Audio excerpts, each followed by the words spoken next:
എങ്ങനെയാണ് ഈ സങ്കടത്തിന് നേരത്തും കർത്താവിൽ നിലനിൽക്കുന്നത്?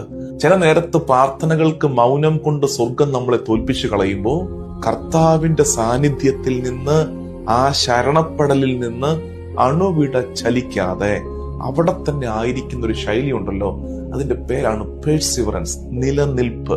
ഇന്ന് നമുക്കില്ലാത്തൊരു ശൈലിയാണ്. We are waiting for instant replies from heaven. നമ്മൾ പ്രാർത്ഥിക്കുന്നു, പ്രാർത്ഥിച്ചാൽ ഉടനടി നമുക്ക് ഉത്തരം വേണം. ഉത്തരം കിട്ടുന്നില്ലെങ്കിൽ കാത്തിരിക്കാൻ നമുക്കാവതില്ല. നമ്മൾ അന്വേഷിക്കുന്നത് എവിടെ പോയാൽ, എന്ത് ചെയ്താൽ ഉത്തരം കിട്ടുമെന്നാണ്.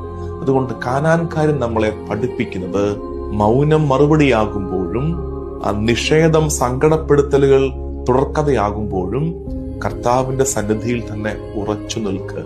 നിന്റെ വിശ്വാസത്തിന്റെ മാറ്റുരയ്ക്കപ്പെടുന്ന നേരമാണത്. അണുവിട ചലിക്കരുത്.